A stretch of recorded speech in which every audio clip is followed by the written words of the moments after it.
Coming up on Mountain News at 6, a Leslie County woman is sentenced after she was charged with the murder of Jacqueline Lingar. And after months of concern, a Southern Kentucky EMS partnership will continue. We'll take a look at what's changed in the plans. Plus, we could see some areas flirt with 90 by tomorrow. Your toasty Thursday forecast coming up as Mountain News at 6 starts now. Dedicated to Eastern and Southern Kentucky, this is WYMT Mountain News at 6. A Leslie County woman learns her fate in a murder case. Kerana Burton was charged with killing Jacqueline Lingar in 2021. Burton learned today she will spend 22 and a half years in jail. This comes after she agreed to a plea deal in March. The mother of the victim, Sheila Adams, spoke after the sentencing about the kind of person her daughter was. She was my baby. She was outgoing.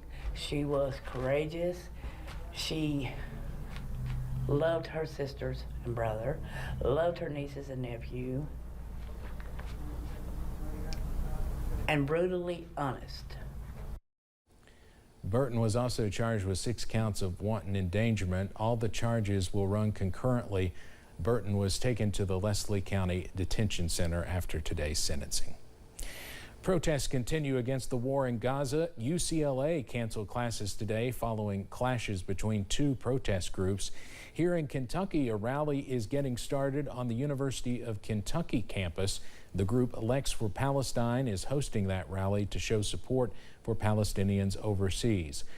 We have a reporter there with our sister station. We'll have much more about that tonight at 11.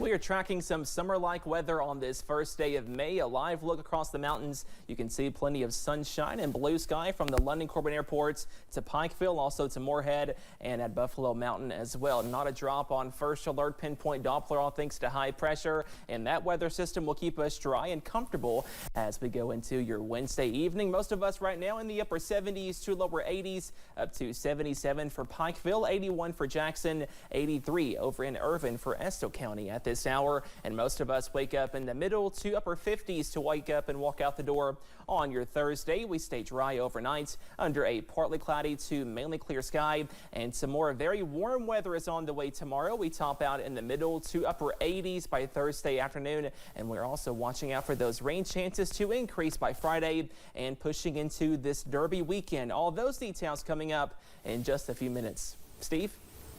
Cameron, thank you. Earlier this week, 4 law enforcement officers were killed while attempting to serve a warrant at a home in Charlotte, North Carolina. 4 other officers were injured in the shooting but are expected to survive.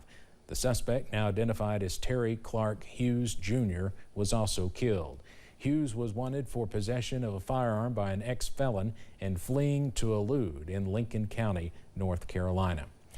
As news of the Charlotte situation came to light, law enforcement officers in Floyd County watched it all unfold, saying the situation was far too similar to the June 30th, 2022 shooting in Allen that killed Officer Jacob Chaffins, Officer Ralph Frazier, Deputy William Petrie, and K-9 Drago.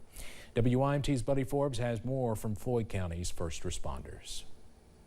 To have been there and to have seen it and breathed it and smelled it and watched it, you know the hell that they are going through. 8 police officers in North Carolina were hit in a shootout Monday while serving a warrant in the Charlotte area. I thought, man, just how so similar is that to what our story was, and Thursday ended up being 4 killed. Sam Pelucci, William Alden Elliott, Joshua Iyer, and Thomas Weeks were killed in the line of duty, with the shooter hiding in a home. News that struck Floyd County's first responders with a story similar to the shooting in Allen that killed 4 of their own. And you want to get in your car and drive down there and just be there like so many people were for us. And saying the pain of the situation for the family and the first responders who worked with the men every day is something that may not heal, but can be met with hope. And I thought, man, that is what saves you. That is what lets you put in those long 20-hour days and helps you get through it is the community support. By highlighting the heroes instead of the horror. What we have to do now is enshrine these heroes and recognize and respect the price that they paid and their young children and families paid. The Floyd County Sheriff's Office and the Prestonsburg Police Department are planning to share their support across the front line. But we want to be there in person too, just to know what it feels like to look in the audience and see 500 policemen, 1,000 policemen to pay their respect for their brother. Coming together to comfort Charlotte. In Floyd County, Buddy Forbes, WYMT Mountain News. Sheriff Hunt and Chief Shurtleff say it's also important to remember the injured officers in a time like this, saying so many people's lives have been changed forever. After months of negotiating and uncertainty, an agreement has been reached for a Southern Kentucky EMS operation. There was some concern over the future of the Somerset Pulaski County EMS. A new agreement is set to go into effect in several months. WYMT's Phil Pendleton has more on what was discussed and what's in the new plan. The cost of running an ambulance service is substantially more than it was just a few years ago. Diesel cost of ambulance has nearly doubled in the last 5 years. All of this has went up, and the payers have not kept up. Money was part of the sticking points as city and county leaders spent months negotiating a new plan to operate the service. There were questions if ownership would change, but an agreement was found, giving employees and the community more peace of mind. Employees wanted to stay with city control and city leadership. You know, we have a really good relationship. That uncertainty was perhaps a bit burdensome. This new agreement includes more financial backing by the county, along with the city agreeing to some consultants coming in, including the work of a financial advisory board. County had appropriated more than $1 million per year. It will increase to nearly $1.5 million. The city will provide more accountability on how funds are being spent. The county wanted some additional oversight. You know, that data has been public this entire time, but they wanted a little more routinely, a little more proactive, and we agreed to that. I think it's a good move. Any accountability in government's a good thing. We're actually employees of the city, and then funding from the county. And there will be a board made up of both of those government bodies. Local leaders hope the agreement will bring stability to the service, especially as staffing shortages are dealt with. In Pulaski County, Phil Pendleton, WYMT Mountain News. The new agreement still has to be written up by the city and county attorneys and will officially take effect on July 1st of this year. Officials with Pike County Emergency Management are handing out another round of weather radios. You can pick up a radio at the Belfry Fire Department next Monday. You can swing by anytime between 5 p.m. and 8 p.m. The Marbone Fire Department will also be distributing them next Thursday, 1 week from tomorrow.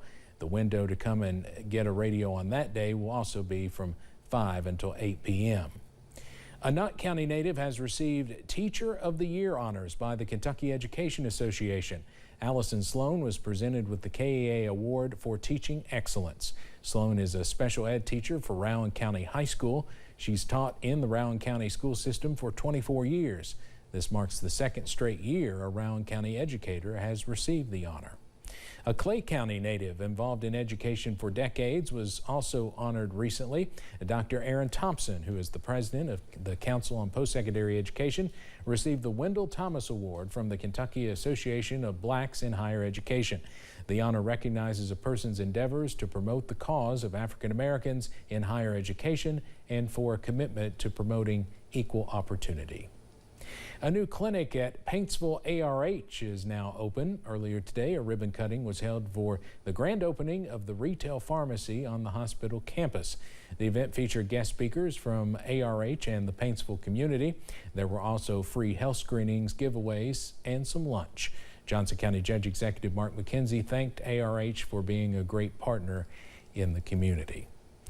And community members came together in Floyd County to tour Big Sandy Healthcare's Women's Health Mobile Medical Unit. WYMT's Madison Carmouche shows us what that unit has to offer.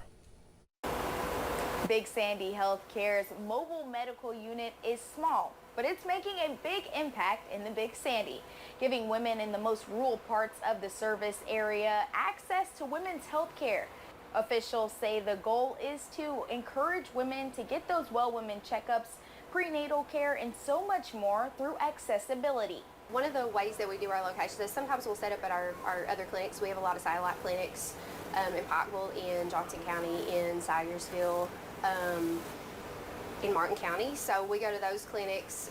We set the clinic up in the parking lot so that the patients can actually come there for their visits versus driving to our primary location in Prestonsburg. Officials with Big Sandy Healthcare say that the overall goal is to get this mobile unit moving throughout the community and not just parked out front of their brick and mortar locations. But for now, in Floyd County, I'm Madison Carmouche, WYMT Mountain News.